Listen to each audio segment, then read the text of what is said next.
Hey everybody, I was at Osaka Castle the other day shooting some of the plum blossoms that have started to bloom and the little birdies that fly in there. And I thought it would be good to also go up and shoot the sundown over the castle. It's one of my favorite spots to take sundown photos, and I've flown my drone around there a little bit even though I'm not supposed to.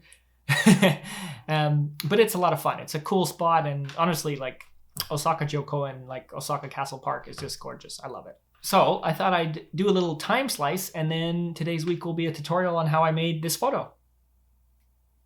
I did this in Lightroom and Photoshop, but you can do it with any software really. You just follow the same principles. Now to set this up, first you need to get some photos, obviously. And the only essential gear you really need for this are a tripod, a camera, and some way of timing a photo automatically. So my Fuji X-T4, and if you haven't seen the gear I use, I'll throw a link somewhere. I have a video on that. But my Fuji X-T4 has the ability to automatically take photos at set intervals. So I just tell it, hey, take a photo every 30 seconds. You need a way to do that. So if your camera doesn't do it in the camera, you can also buy a little tool that will automatically click the capture button for you. And I'll probably throw a link to Amazon there too if you need to get one of those. And essentially, you want to set up your tripod, get your framing the way you want it, and you're going to let your camera just do its thing. So for this, I took a photo every 5 minutes, and I ended up with about 16 photos that I liked. It's in aperture priority, and I've set the aperture that I want. I've set the ISO. I think I set it as low as it would go at 160, and then the shutter speed is automatically adjusted. As it gets darker outside, my camera will compensate for that, and it will slow down the shutter speed. And the other thing that's great about this is it's a great technique to use to set up your camera and then just leave it. It works perfectly for sunup and sundown, and you can sift through, and even if you're not going to make a time slice, you can pick the very best photo that you want to edit, and that can be the photo that you use as your shot for the day. And another cool technique, there's all kinds of techniques, and I can make some other tutorials for this, but another thing you'll see a lot of people do is if you see a photo that's been taken at a really busy tourist spot and there's no people there, and you might wonder, how the hell did they get a photo without any people? There's a good chance they've actually taken 100 photos and they've mixed and matched them together. And that's another good technique you can do with the same basic principles of setting your camera up and letting it shoot every once in a while. Because if you have a person on the left, right, and then they walk over here, and you have two photos, and the first photo is here, and the first photo is here, you can cut the photos in half and use half of each, and you'll have a photo where there's no person in it. And the same principle works whether it's 100 people. You just might need to take a lot of photos because you need to get every spot without a person in it, and you mix them all together in Photoshop. Now we're doing something similar, except we're going to mix the same photos together over time when the sun is going down. So it goes from this nice orange to this purple color. And that's what I'm going to show you here. So to start with, you're going to need to import all your photos into Lightroom. And I use Lightroom Classic, so if you use the other version, it's going to look a little bit different, but it's the same idea. And then you're going to go through and you're going to edit all these photos. So I have 17 here, and I think there was one, I don't like this one here because my camera made it a bit overexposed. So what I'm actually going to do, for now, I'm just going to remove that from Lightroom. Remove from Lightroom. It's still on my hard drive. I'm not deleting the photo. I'm just removing it from Lightroom. So now I have 16 photos that I like, and if we go to the front one, you can see over time it slowly gets darker and the colors change. Now, it's not perfect because my camera is automatically doing it. And one thing that's really cool about Osaka Castle is at night it turns on these white lights, and then I love the look of the castle at night and during the day. So you can see right about here, they switch the lights on. But that's fine. So you're going to go through and you're going to edit all these photos. And this isn't really a Lightroom tutorial. So if you want to see a full Lightroom tutorial on how I edit my photos, let me know and we can talk about that later. So I'm just going to do some basic adjustments to all these photos. Yeah, I'm probably going to go with the setting for my camera for the exposure. And these look okay. I'm going to make this quick and dirty for the point of the video. Make slight S-curve. Yeah, I'm not going to mess with any of the colors here. I'm using my desktop PC to easily record this tutorial, but the colors on this monitor are ass, to be honest with you. I normally edit on my MacBook, but for the sake of this tutorial, it's much easier to show you on my desktop computer here. So that's what we're going to do, and we're not going to get too complicated into making the colors perfect because they're not going to be accurate. So basically, you make some simple adjustments, you get the photo the way you like it, and then what you can do is you can select your first photo, select them all, and you can sync it. Now, don't sync the white balance because the white balance is going to be different as you get darker at night. You're going to need to adjust that manually a little bit. And you may or may not want to do the exposure here. So I'm going to leave it for now, synchronize them, and see how that turns out. And then I might just need to go through and manually adjust each photo. And how much you want to tweak this is up to your preference. If you have 100 photos, you probably don't want to do too many manual adjustments. So another thing you might want to do is grab your little spot tool here, and you can see I have these are birds, because the shutter speed's super slow, they've got super blurry. So you can just do that on any photo. You need to remove some little blemishes. Now, obviously this isn't perfect, and I have a bit of trouble because this monitor isn't great, as I said. But once you have them where you're happy with them, select your first image, Shift, click, or Command click if you're on a PC or a Mac, and it'll select all your images, and then you're going to right click.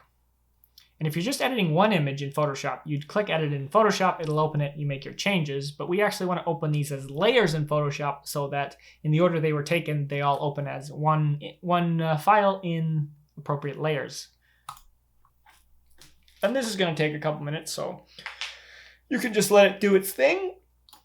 Okay, so once your photos are all in Photoshop, you can see them layered here.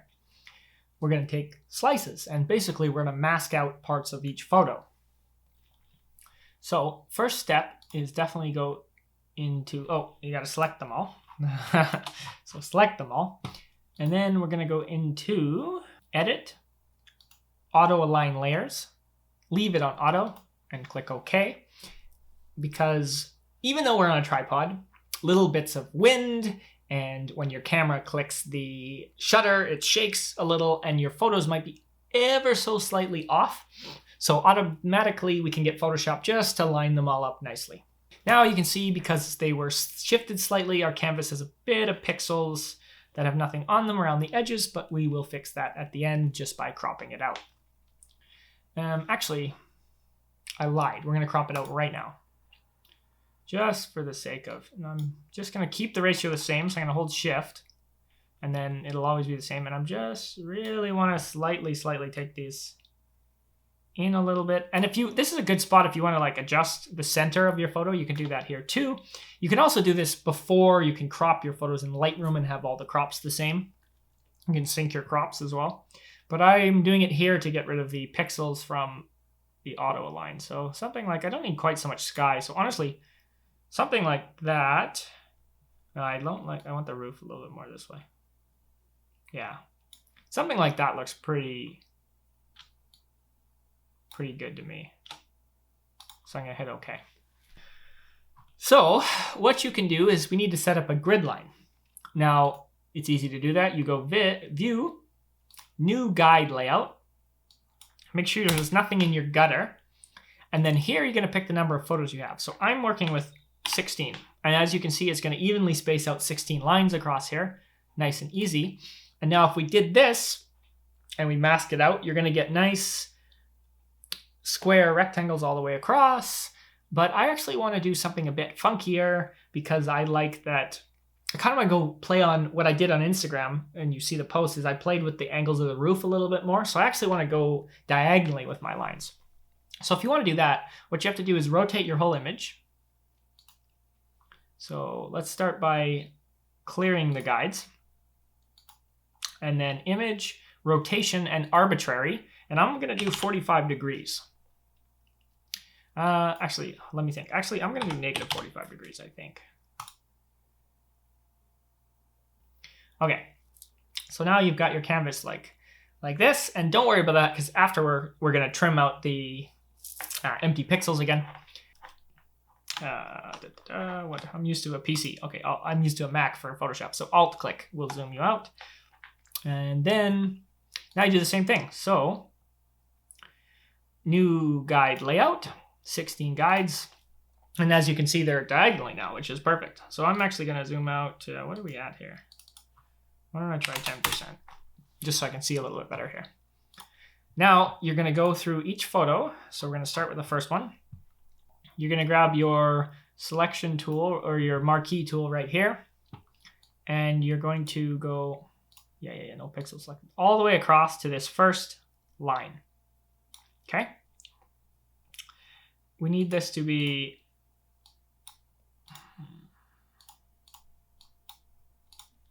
white and black, like that. So you're going to use your marquee tool and select everything up to here. Make sure that you have snap turned on under view so that you snap to the grid lines easier. And then select the whole section except for this last panel. And then you're going to hit Alt or Command on a Mac and mask. Hold on. Mask. It did it twice accidentally.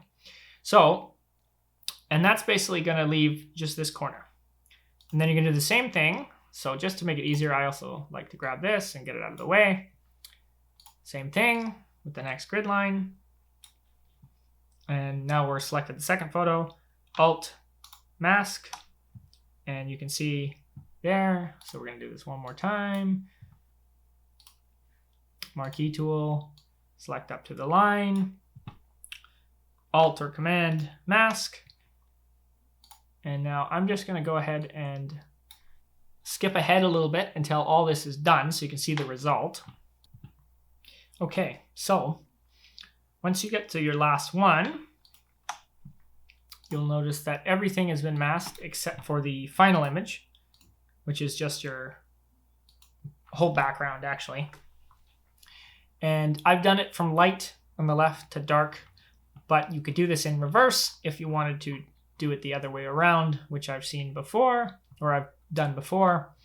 But just doing this way a little bit different. And you can see that my left side is, because I started like fairly early before sunrise, my first few photos are not a big drastic change, and then it starts to really get to purple as it starts to get dark quickly. So I could choose to remove these first few photos if I wanted a more drastic change or more gradual one. That's totally up to your taste and preference and how many photos you want to do, and you can experiment with that a bit too.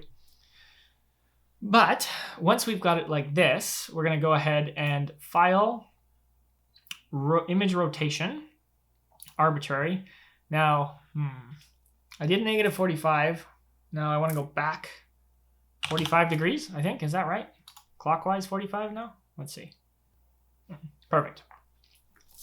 Okay, so now with all the extra pixels, Image Trim. We want to go into Image, Trim the transparent pixels away, click OK, and bam. Okay, so let's zoom in, view, clear the guides.